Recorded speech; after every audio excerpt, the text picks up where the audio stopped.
آپ پاک پتن شریف گئے ہوں گے حاضر حضرت بابا صاحب کے، وہاں ایک دروازہ کھلتا ہے جی جی، تو بعض لوگوں کا اب جنتی دروازہ اس کو کہتے ہیں،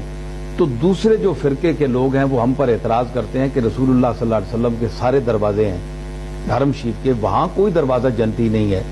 تو یہ تم نے ایک اپنے بزرگ کا جنتی دروازہ بنا لیا، کیا یہاں سے جو گزر جائے بس جنتی ہے، جو مرضی کرے؟ جی جی، تو یہ کیا فلسفہ ہے؟ تو میں ان سے یہی کہتا ہوں کہ یہ مطلب نہیں ہے کہ یہ جنتی ہے۔ ہمارے حضرت نظام الدین اولیاء ایک بہت بڑی شخصیت ہیں، ہم ان پر جھوٹ کا وہ امکان جو ہے وہ ان پر نہیں تہمت لگا سکتے کہ معاذ اللہ انہوں نے اتنا بڑا جھوٹ بولا ہوگا۔ دوسرے دریدہ دان کہہ سکتے ہیں، ہم تو نہیں کہہ سکتے، نہیں ہے۔ تو اتنا بڑا شخص کہہ رہا ہے کہ میں نے رسول اللہ کو کی زیارت کی، بابا فرید کے اس دروازے پر کھڑے تھے اور وہ فرمایا کہ من دخل هذه الباب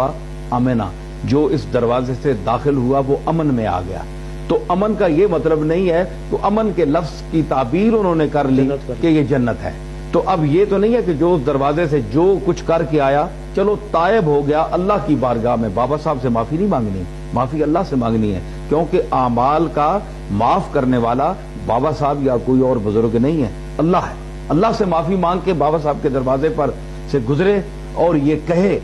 کہ میں آج سے بابا فرید کا طرز عمل اختیار کر رہا ہوں، اے میرے مالک مجھے معافی دے اور میں اس دروازے سے گزر رہا ہوں اور وعدہ کرتا ہوں، بس اللہ اس کو جنتی بنا دے، وہ ٹھیک ہے۔ اقرار کی میں ان سے یہ کہتا ہوں کہ اب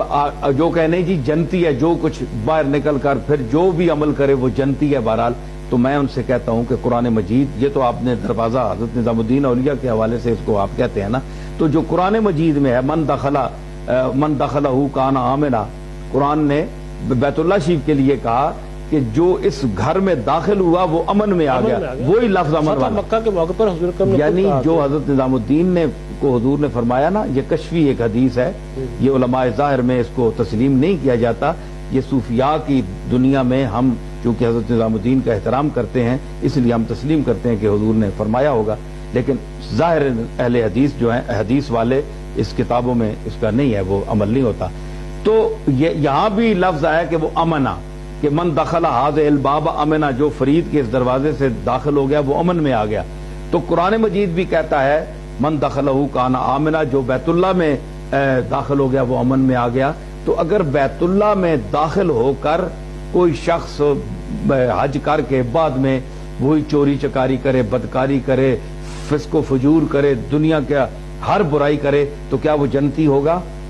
کوئی عالم فتویٰ نہیں دے گا کہ وہ جنتی ہے، حالانکہ بیت اللہ میں چلا گیا اور قرآن نے کہا کہ وہ امن میں آ گیا، اس کے باوجود وہ جنتی نہیں ہے کیونکہ اس کا عمل غلط ہے۔ تو اگر بیت اللہ میں جا کر کردار ٹھیک نہ کرنے کی صورت میں جنتی نہیں ہو سکتا، تو بابا صاحب کے دروازے سے گزرنے سے جنتی کس طرح ہو سکتا ہے انسان، جب تک بابا صاحب کے کردار کو نہ اپنائے۔